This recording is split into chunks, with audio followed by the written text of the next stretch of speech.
Hello, this is Dr. Muhammad, and this is a new video under our seismic design of structures course. Today I'm going to talk about the structure response characteristics, and I'm going to talk about the stiffness.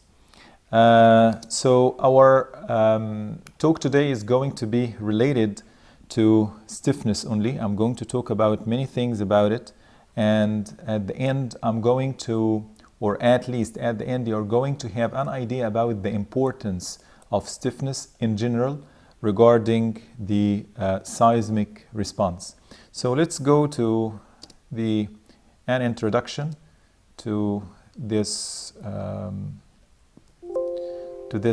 stiffness stuff. First of all, stiffness defines the relationship between actions and deformations of structure and its components. So whenever that we are talking about stiffness, we need to think about the relation between the actions and deformations. This is something that need to be understood clearly. So if we are going to make an analogy or give an example of a member, for example, or any element. So for a member stiffness, it is a function of section properties, length, and boundary condition, right? Whenever that we have any member, we're going to think about this member. First place we are going to think about its boundary condition. What are the boundary conditions that we have? What is the section or what is the section properties of this member, and what is the material that this member is consisting of. So there are different we can say factors that is controlling the relationship between the deformation and the action for a member. If you are going to take this concept and put it for a system or a structure, it would work also.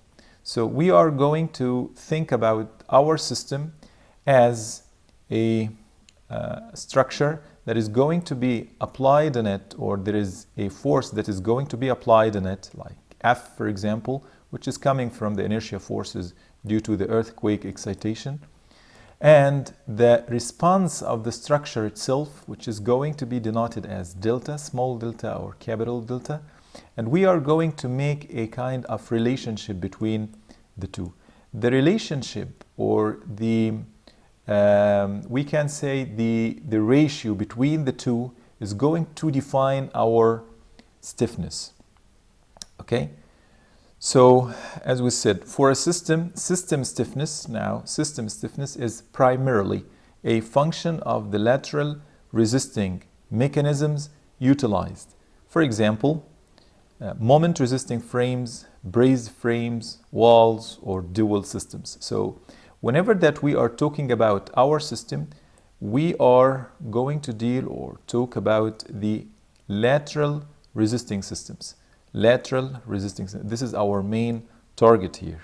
This is our main target. So whenever that you are talking about structure system or a structure, the main lateral resisting system is going to be considered, or we are going to focus on it, and the relation between the base shear and the displacement or the lateral displacement of our lateral resisting system is going to give us the kind of a clue for the stiffness that we are going to talk about. Okay. So here, this is a plot of the structure response of a system subjected to lateral loads. So we have lateral load applied here, okay? And we have the relation that is going to be between the two, which is, as you can see, this plot here. It is the plot between the lateral load and the deflection or lateral displacement. And we have, as we have explained before in the previous videos, we have different types of stiffnesses. So if we are talking about the initial slope of this curve, we are talking about initial stiffness.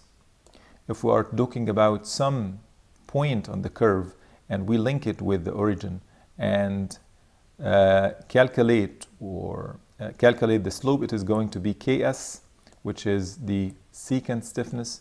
And if we are going to take the instantaneous slope or the slope at any point, we are going to talk about K tangent, okay, the tangent stiffness. Okay, every one of them is considered to be important whenever that the load is limited to the certain limit. For example, if we're talking about the elastic range until here, definitely we are going to talk about the initial stiffness. But if we are going to talk about, for example, some particular point that we are interested in, and we are talking about equivalency, for example, between the real structure and an equivalent single degree freedom system, for example, then sometimes we are going to be interested in secant stiffness. But when it comes to for example, the slope at instantaneous points here, tangent stiffness is going to be used. And there is something that is commonly used in analysis, especially in analysis of inelastic structures. Secant stiffness is better than tangent stiffness. This is an important issue. If we're going to talk about we're going to talk from the analysis standpoint, especially for the inelastic structures, secant stiffness is better than tangent stiffness. Why? What is the reason for this? To avoid the negative tangent stiffness. As you can see here, secant stiffness is always positive, right? It is always positive, or at least it is not changing, okay, before and after the peak. Because if even that we are talking about some point here, the secant stiffness is going to be something like this, okay? So still we are talking about positive kind of slope. But for the tangent stiffness, it is totally different. Tangent stiffness here at this point may be positive. However, here at this point, it is going to be negative, right? So this is why in analysis, having the negative slope is not good for the convergence in general. So in analysis of inelastic structures, secant stiffness is better than tangent stiffness to avoid the negative tangent stiffness beyond the peak action resistance, which is here. We are going to have like tangent or negative slope. Okay, so now this is kind of general. What is the meaning of the stiffness in general? What is the most important thing for the stiffness whenever that we are talking about our system? So we said that lateral resisting mechanism or system. And whenever that we're going to talk about stiffness, we should put in our mind that it is a relation between applied force and deflection. And the most important types of stiffness is initial stiffness, secant stiffness, and tangent stiffness. And we mentioned about which one is the best, especially from the analysis point of view. Okay. Okay, let's go to the next. Okay. Let's go now to talk about the importance of lateral stiffness, the importance of lateral stiffness. Okay, and what are the main factors that is influencing it? So we're going to talk also about the lateral stiffness main influencers or the most influencing factors in it. First of all, why we need to think more about the lateral stiffness and study more about it. In seismic design in general, adequate lateral stiffness is an essential requirement to control deformation for many things. So first of all, for controlling the deformation. Because we're going to see that one of the most important things for earthquake or seismic design in general is controlling of the deformation, lateral deformation. This is really an important issue. So how we can control deformation? This can be done through lateral stiffness. So we need to understand more about lateral stiffness and how we can control it to control the deformation. And number two is going to be to prevent instability, local or global. Whenever you understand the stiffness of the system, whether that it is a structure, okay, or it is a element of the structure, like a column, for example, if you could understand the meaning of the stiffness, you are going easily to prevent the instability that is going to occur.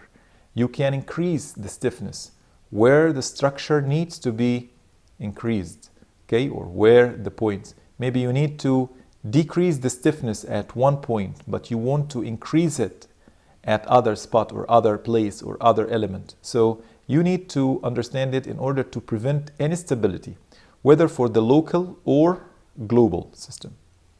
And number 3, to prevent damage of non-structural components. Why non-structural components? Because whenever that we have structure and we are dealing with main lateral resisting system, commonly we have here panels.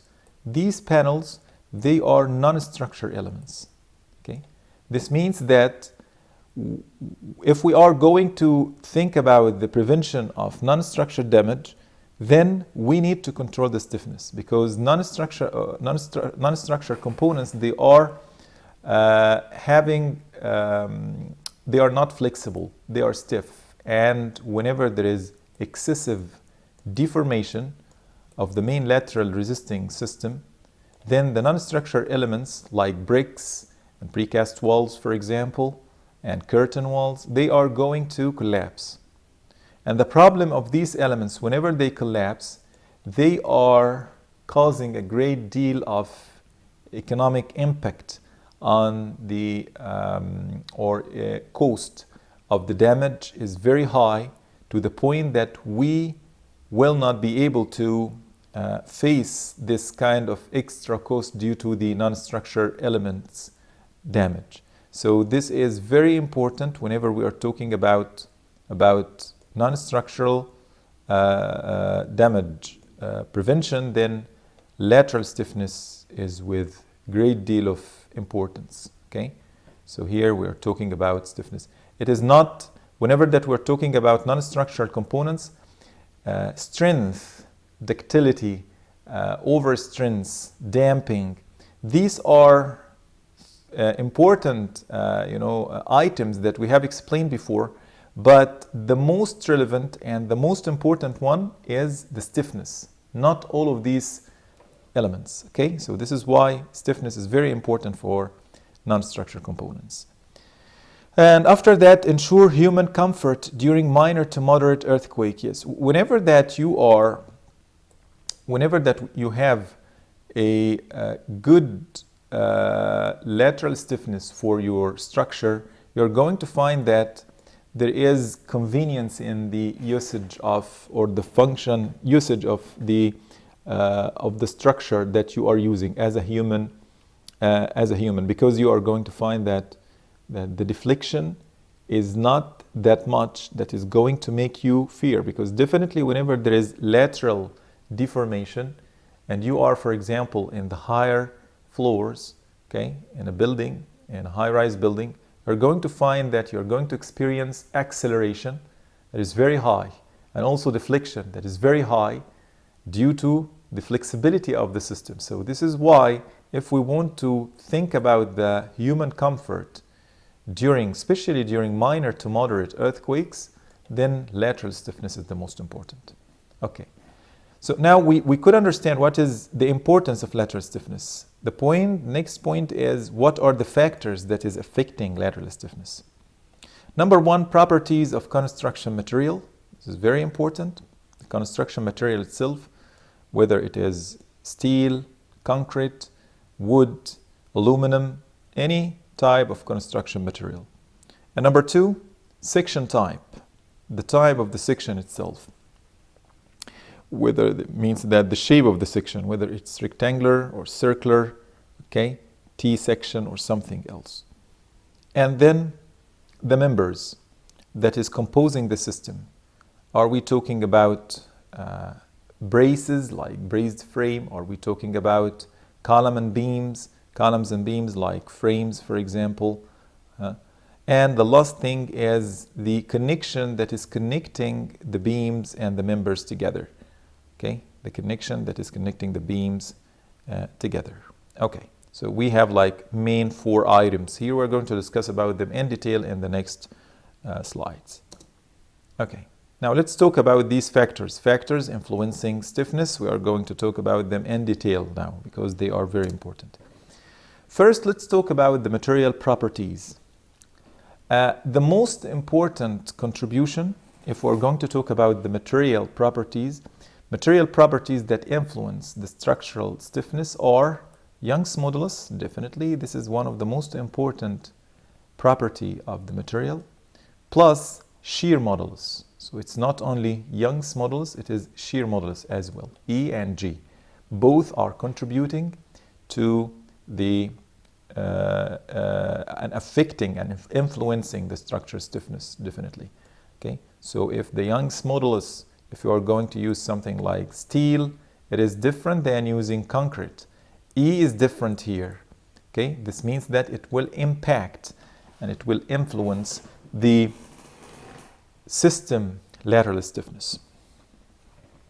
In the inelastic range, the lateral stiffness depends on the moduli E and G. So if we're talking about the inelastic range, okay, we're talking about inelastic range. E and G, they are important for this case, but they are not the initial ones, not the initial E and not the initial G. If we're talking about the material here, and this is, for example, the stress strain curve, something like this, here, the slope here is supposedly to be E, right? But actually, we are not talking about this E whenever that we are in the inelastic range of the structure. We're talking about the tangent one. So this is why we put here the tangent values should be used. And this is the importance of knowing the stress strain curve or Young's modulus and shear modulus of the materials, because it depends on the structural performance. If the structure is going to be into or going to perform in the inelastic range, then the structure or the materials should be, we should use the tangent values of the G and E, or Young's modulus and shear modulus. Okay. The material stiffness is often evaluated through the ratio of elastic modulus to the weight. This is an important issue. E to the weight, okay, to the weight, which is the density, for example, of this material. Why they are like this? Because the next note here. Look here. Construction materials with low values of E over gamma means that their stiffness or Young's modulus ratio to the weight, okay, if it's very low, this lead to stiff structure. That's very important. So if the material is, the weight is small, okay, the weight is not large, small, and the Young's modulus is large, then you are going to have very stiff structure. I'm sorry, this is Fe, yes, construction materials with low values of E over lambda. So this means that if we have two materials, they are having the same weight, then of course having E, Young's modulus, less, okay, would lead to stiffer structures. For example, and this is what they are saying here, masonry buildings are stiffer than steel. Masonry buildings are stiffer than steel. Okay, why? Because E over gamma for masonry is what is lower than that of the steel. Construction material with low values, okay, it is lower values. Okay, so we have E over gamma here for masonry is lower than E over gamma for steel. Then we're going to have the masonry buildings are going to be stiffer. Okay, even that E for the steel, it is Young's modulus for the steel. Of course, definitely it is. You are going to find there is a difference between E for steel and E for the masonry. But at the end, the ratio is going to be controlling this ratio. Okay, not the individual element. Okay, that's an important issue. Okay, let's go to the section properties which affect the structure stiffness are, now let's go to this section properties. Before we were talking about material properties, and we mentioned about this E over gamma, and we mentioned about Young's modulus and shear modulus. Now if we're going to talk to about the section properties, so the section properties which affect the structure stiffness are, I think that is common for us, the cross-sectional area, flexural moment of inertia, and the torsional moment of inertia. Okay, so they are like the main three components for the section properties. Section area and flexural inertia primarily influence the axial bending and shear stiffness of the system. Means that the flexural inertia, especially the flexural inertia, they influencing the axial bending and shear stiffness of the system. Okay, for metal structures, okay, area and moment of inertia, I or J, do not change with the type and levels of applied load. This is an important issue. For metal structure like steel, for example, area and moment of inertia do not change with types and levels of applied load. Type, what is the type of the applied load, and what is the level of the applied load. Steel structure, they do not, or metal structure, they are not affected. Okay, why? What is the reason for this? The main reason is going to be clear if we compare it with the next comment. Conversely, for masonry and RC, the above properties, which is A and I and G, are function of the loading and boundary conditions. So now we can understand that RC is having and dependent on the loading, and metal structure does not depend on loading. So what is the main reason for this? What is the main reason for this difference between the two? Why? Why that loading is affecting metal structures, while loading does not affect RC and masonry structure? Or yes, loading is not affecting the metal structures, but they are affecting RC and masonry structure. Actually, I'm going to explain it in the next slide. The main thing, the main contribution, or you can say the main cause for this is cracking. Cracking. The change. We need to think about materials or the section that is going to change its shape with the loading. For metal structures, if the loading is elastic or inelastic, the metal structures, they are not cracking. The cross-section is the same. So we're talking about section here. Cross-section is the same for the steel structure for any type of loading. But what about RC? Are they going to be the same? The section is going to be the same during elastic and inelastic? The answer, no. Let's see the next one. The next slide here. Let's look to this. We have a gross section of concrete, as you can see here, with the dimensions B and H, plus, this is reinforced concrete section, plus steel reinforcement, which is commonly having top steel, bottom steel, and other distributor reinforcement, and a kind of shear reinforcement. Okay. Actually, these two, they are the concrete and steel reinforcement is going to have different inertia based on the level of loading. So it is going to be, this cross-section is going to act with this cross-section if we have in the top fibers, we have, this is the concrete and compression. So the top fibers over P and A, which is the position of the neutral axis. So here, this is going to be compression. However, here, this part is going to be stress lower than tensile strength. Again, stress lower than tensile strength here.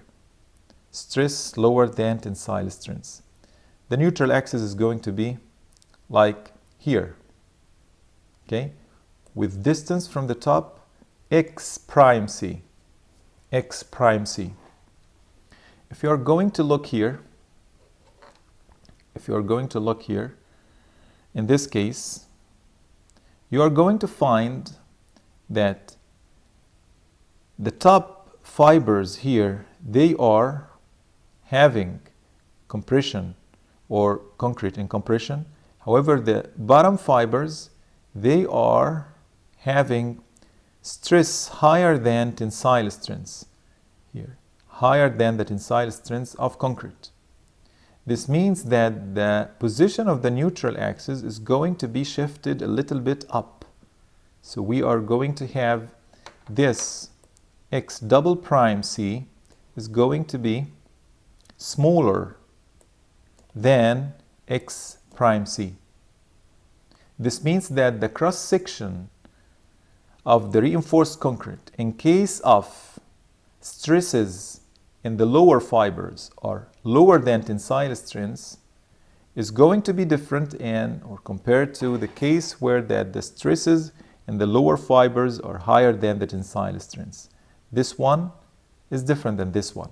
Even that they are having the same gross section, not gross section, they are having, yes, the same gross section and the same steel reinforcement. But the cracked section here is going to control. The cracked section is going to control everything. And the cross section here going to have different inertia. So we're going to ending up with I2 is smaller than I1. I2, which is the inertia of the system under cracked section, is less than the inertia of the system when it is larger, when it is in the elastic range or uncracked case. Okay, so this gives us the understanding of these two main points, and they are very important. Okay, steel does not change with loading. Concrete and masonry, they do. What is the reason? The reason is the cracking, as we can see from here. Okay, I hope that we can understand this clearly now. Okay, the next is another hints about our main section properties. Large variations between the lateral stiffness about orthogonal direction should be avoided in seismic design. What is the meaning of this? So if we have something like this is a cross section of a column, for example, or even for a system. But we are talking about, let's talk about elements here because we are talking about section. Actually, whenever that we have section like this is not recommended in seismic design in general. So whenever that you have a plan, okay, of a structure, and you have columns, like all the columns, they are in this direction, in this sense, for example, okay. These are the columns, okay. So they are similar to this cross section. Actually, this is not good dimensioning of the columns. Because, why? What is the reason for this? Because whenever that we have strong inertia in this direction, which is, if we have x and y, for example, we have y here, we have x here, we have very strong inertia, okay, around y-axis, but we have weak one around x. So whenever the earthquake is going to strike, we do not know where it would come, in which direction, okay? So this kind of dimensioning is not recommended. Maybe the earthquake would come from here, maybe it would come from here, maybe it would come from here. So if, for example, we say that it would be circle, this is a good choice. Or if we say that it is going to be like square, it is a good choice. Or rectangle, but with not high aspect ratio, then also it might be okay. Okay?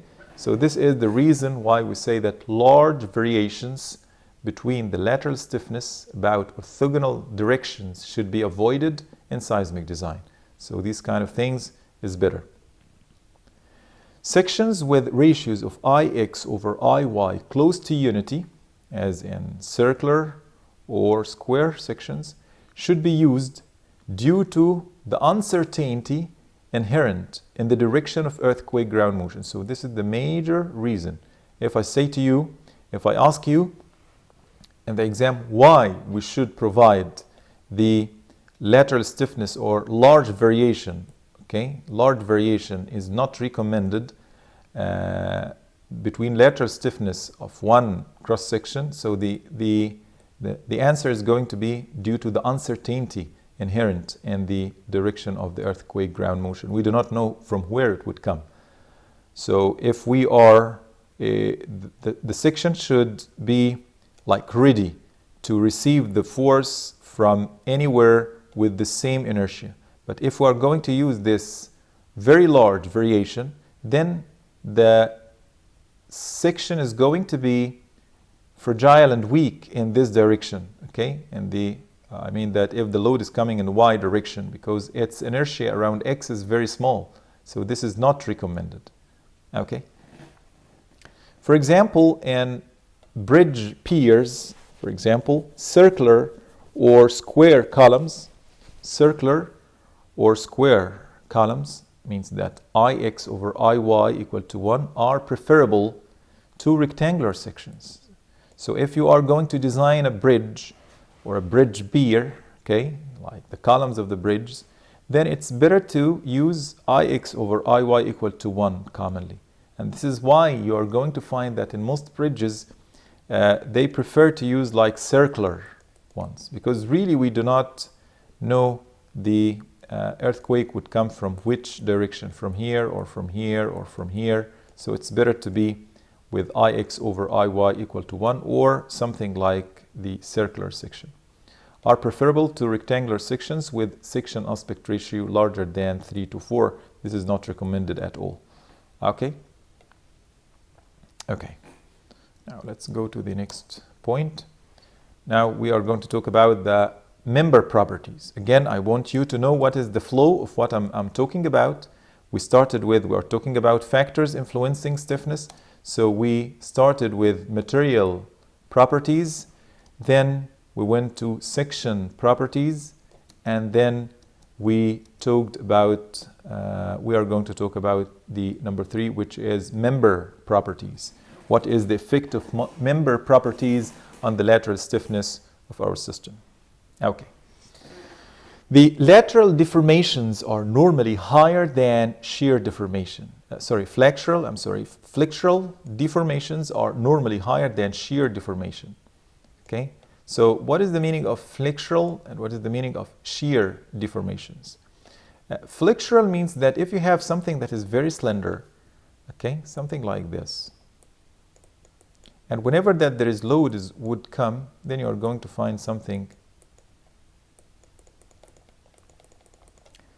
like this, and in another case you're going to find something like this. Okay, what is happening here? Actually, these are two different types of deformation. Okay, these are two different types of deformations. Okay, if we are going to talk, this is, okay, in the beginning, this is the same. The flexural means that because the system itself, or the column, or the element itself is flexible, then you are going to find that the shape is something like this. But for shear deformation, you're going to find that the deformation of the system is going to be something similar to this one. Shear is going to control. Okay, flexural is very high, but shear is going to control here. Okay, I think that we have some examples here. Okay, it's not here, but anyway. Okay, so this is the meaning of flexural. Flexural deformation normally higher than shear deformations. Okay, as I have illustrated shortly. For relatively slender structural components. Slender means that their aspect ratio is small. If we have something like this and we have something else like this, okay, for a column, okay, we say this Okay, or yes, this is if we have the case. Let's go to the next one, the next slide. If we have a wall like this, and we have B, and we have the width h, and the height is capital H. Okay, so this is if the B compared to, or the H compared to B is very high, then we are talking about slender wall. If H compared to B is smaller, as you can see, H2 is shorter, then we're talking about intermediate. And then when the height is very small compared to the width of the wall, then we call it squat wall. This one is very stiff. This one is very flexible, right? So here we are expecting flexural stuff, flexural kind of deformation. Okay, something as I said, something similar to something similar to this. Okay, something similar to this. Here it is going to be shear deformations. Let's go back. So flexural deformation are normally higher than shear deformations for relatively slender structural components, structural components. So that's for the case of the slender. As we mentioned here, this is the slender case. So flexural is going to be higher. Flexural deformation is going to be higher compared to the other cases for the intermediate and squat. Flexural deformation's dominance occurs if the aspect ratio H over B of rectangular sections of columns is not less than 1/3 to 1/4, and the slenderness ratio H over B, this is H over B, and H over H are greater than 4 to 5 in case of walls. So if we're going to talk about walls, you can also think about it for the columns, but anyway, for walls here, if we're talking about H over B, okay, which is the height over the length of this wall, it is in the range of 4 to 5. In this case, flexural deformation is going to be dominant, because you might ask, how am I going to say what is the reason or what is the limit between these values? Why I say that this is cylinder and this is intermediate? What is the limit between the two? So the limit is clear here, that if it's between 4 and 5, okay, larger than this, then our system is slender, and then flexural deformation is going to be dominant here. Flexural deformation is going to be dominant. Okay, so this is the case in flexural and shear deformation for the slenderness or the slender elements. Okay, for flexural stiffness, we have flexural stiffness and we have shear stiffness. Okay, flexural and shear stiffness values are cubic and linear functions of the wall height respectively. This means that whenever that we think about the flexural stiffness of the wall, we need to think about the height cube. Okay, the height cube. So it is related to the cubic form of the height. But whenever that we talk about the shear stiffness, it is related to, yes, the linear form of the height. So this means that it is really flexural stiffness is highly influenced by the height. And shear stiffness also is related or in proportion to the height, but it is, the proportion here is linear. But for the flexural stiffness, it's cubic. Okay, so take care that this means that the height is highly making influence on the flexural stiffness in a cubic form, okay, rather than shear stiffness, which is in linear form. Okay, so this is the point. And we can see this graph. It is going to make us understanding what is the relation here.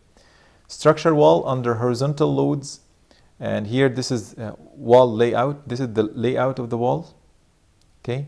And here it is the variation of the relative shear and flexure stiffness. So we are going to make a relation. The horizontal line is going to be wall aspect ratio, which is B over H. B over H. And the vertical lift axis is going to be the shear to flexure stiffness ratio. Shear to flexural stiffness ratio, which is Ks over Kf. And on the right axis, it is going to be the flexural to total stiffness ratio. So here it was shear to flexural. What is the ratio between shear and flexural? Here it is the flexural to the total stiffness of the system. Okay. If we're going to talk about the shear to flexural stiffness, let's talk about this axis first. Whenever we increase the wall aspect ratio, which is B over H, so whenever that we increase B, okay, over H, if we say that H is the same, we're increasing B, then we're going to the squat wall pattern. So if we're going to increase this ratio, you're going to find that the Kf over K total, which is the relation between, or the ratio between the flexural stiffness and the flexure stiffness and the total stiffness, is going to, as you can see here, increase, okay, and using this curve as if it is exponentially, because you are increasing here 1, 2, 3, 4, 5, 6, 7, and this is like exponentially. It is increasing rapidly here, flexure to total strength, stiffness ratio. So you're going to find that really it increases rapidly. But if you are going to look to the other form, which is Ks over Kf, or the shear to flexural stiffness, you're going to find that this is the curve that is going to be used. That if the aspect ratio is increasing, then you're going to find that the ratio between Ks over Kf is what? Decreasing. It is almost like zero. The shear stiffness is going to be very, the shear stiffness is going to be very low. This ratio is going to be very low, as you can see it here. Okay, it is decreasing. So with the increase of the aspect ratio, we are going to find that Ks over Kf is what? Decreasing as well. Shear stiffness with respect to flexure stiffness is going to decrease. Okay. I hope that we could understand this this figure. Okay, now let's go to the next part, which is the connection properties. Now this is maybe element number 4 regarding the effect on the stiffness.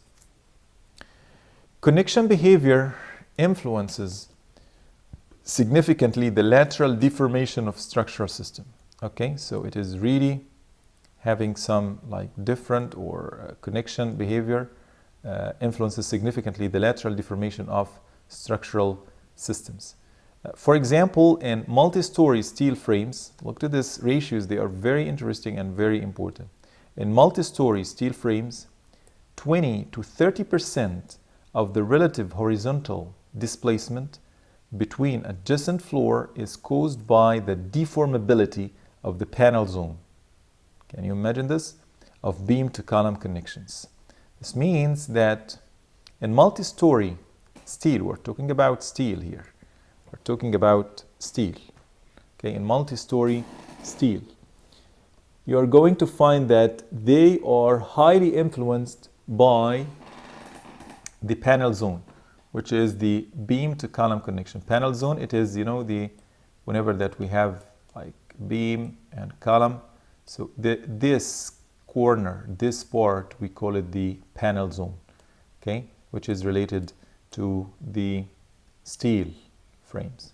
So 20 to 30% of the relative horizontal displacement between the adjacent floors is caused by the deformability of the panel zone. Okay, this is an important issue. In general, pinned connections are inadequate for unbrazed frames, because as you know that for unbrazed frames, maybe it is like moment frame, for example. Rigid and semi-rigid connections can be used for both brazed and unbrazed. What is the meaning of this? Pinned connection means that we are having like something like this, which is like internal hinge between the beam and column. Okay, whenever that we are drawing, this is something like internal. We can say it is the moment is not going to be developed between the beam and column. But this form is not good actually, because we need that this is not good for other types of lateral system. If we're going to talk about, for example, rigid or semi-rigid connections, in case of the brazed and unbrazed frames, they can be used without any problems, because, for example, in moment frames, for example, which is considered to be unbrazed frames, the connection between beam and column should be rigid, right? Or if we are going to talk about semi-rigid, then they can be also semi-rigid, no problem with this. Okay, so in general, pinned connections are inadequate for unbrazed frames, while rigid and semi-rigid connections can be used for both brazed and unbrazed frames. Okay.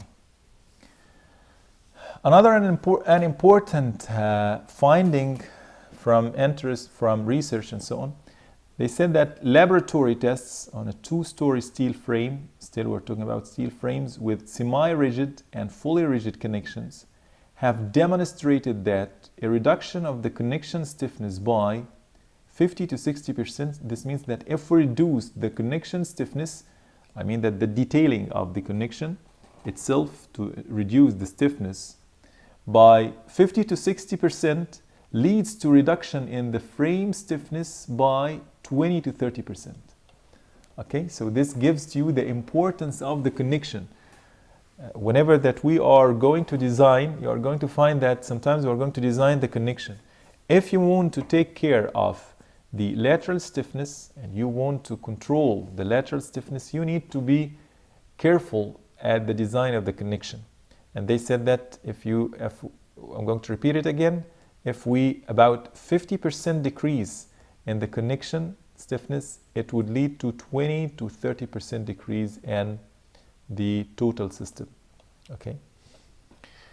Numerical analyses of simplified models have shown that the lateral stiffness, which is K semi-rigid of semi-rigid steel frames, can be expressed as a function of the lateral stiffness K rigid of rigid frames through the following. This is an important issue because sometimes we are falling into the trap of we do not know what is the meaning of rigid and semi-rigid and pinned connection. So we need to know what is the criterion for judging the connection. Okay. So let's see here what we are talking about this and how we can categorize the systems. Okay. So we need to know that there are some formulas that we need to start with. We found that K semi-rigid to K rigid, it is equal to the ratio between a factor called M times 1 plus zeta over M times 1 plus zeta plus 6. So what is M and what is zeta here? M and zeta are dimensionless parameters given by, this is M here, and this is zeta. So as you can see, M is the ratio between K phi of the connection. So K phi is the connection rotational stiffness. EI over L, this is the Young's modulus and inertia and length of the beam. And zeta, it seems to be like the relation between the properties of beam, the properties of the beam to the properties of the column. but it is EI, the inertia of the beam, over the length, beam length, over the inertia of the column to the height of the column.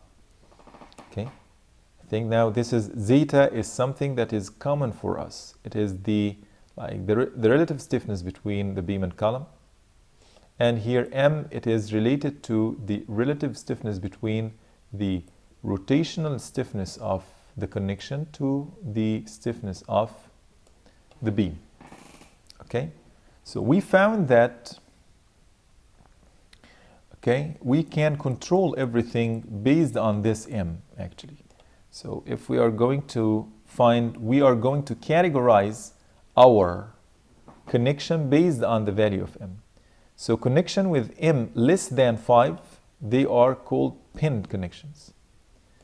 And rigid connections where m is larger than 18.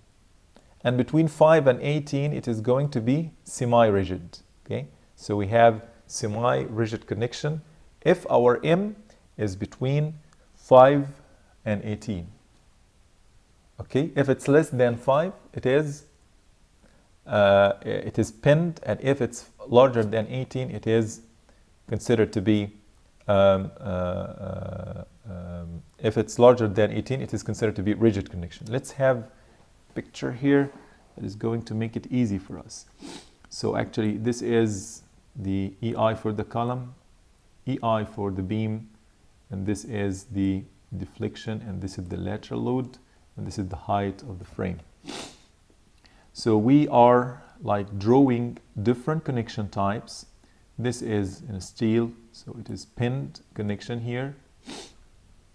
We do not know actually what is the meaning of pinned and semi-rigid and rigid. Actually, only we just put the detailing, that's it. Okay, so this is the case of putting not angles but seat angles on the top and bottom, and here we are going to make some weld as well. So this is bolted, okay, and here this is bolted and welded as well, but here it is only maybe welded connection. Okay, so based on this, we are going to calculate m for each case.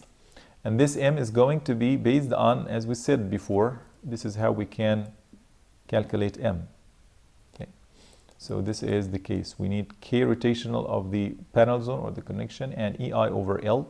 So when we are going to draw the relation between m on the horizontal axis, which is the non-dimensional connection stiffness, versus ratio of lateral stiffness, which is K semi-rigid to K rigid, okay, the relation, this ratio, okay, which is this one. We are making a relation between this K semi-rigid over K rigid versus M. So what we found that these are the curves here for different data, because we have data is another variable that is going to be controlling the relation here. So we found that for zeta 0.1, which is this light curve here, and zeta equal to 1, the other one in between, and this is zeta equal to 10, which is the largest one here. We found that for the case of pinned connection, the ratio of the lateral stiffness K semi-rigid over K rigid, it is like changing rapidly with the small value of m, and until 5 we can say that there is a limit between pinned behavior and semi-rigid behavior. Okay, and this is very clear from the curves. Okay, you are going to find that the relation between the K semi-rigid and K rigid is almost what? Is almost reaching 1. This means that when we go to this direction, that our connection is termed, or our system is going to be, there is no difference between semi-rigid and rigid. They are going to be the same. It is as if it is stiff. It is fixed connection, as we say.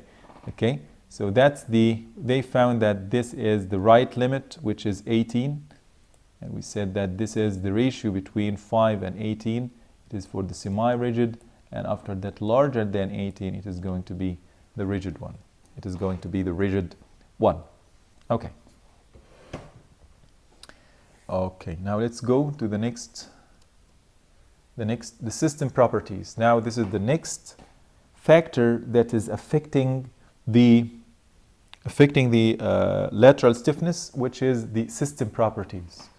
What we were studying before, it is related to the material properties, section properties, member properties, and connection properties. But now we are going in a hierarchical form, okay, in a global form. We're talking about the system properties.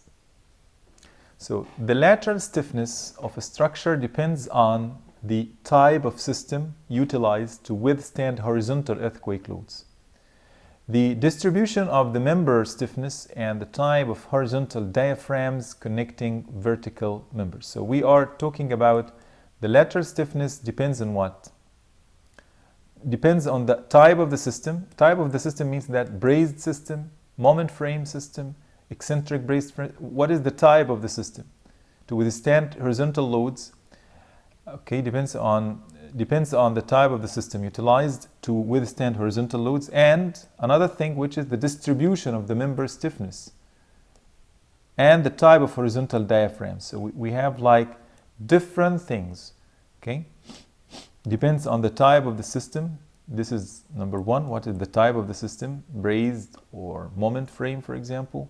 The distribution of member stiffness. This is number two. What is the distribution of the member stiffness itself? Means that do we have strong column, weak beam connections or system, or the opposite, weak column, strong beam system? So what is the relative stiffness between the two? This is the meaning of the distribution of member stiffness. And the type of horizontal diaphragms connecting vertical members. So if the vertical members are connected with weak diaphragm, okay, it is different than if the vertical members are connected with very strong diaphragm that is really connecting all of them and compensates between the weak and strong column. So this is different things that is affecting the structure. Different things that is affecting the structure. Okay? Or the lateral stiffness from the system standpoint. From the system standpoint. Okay.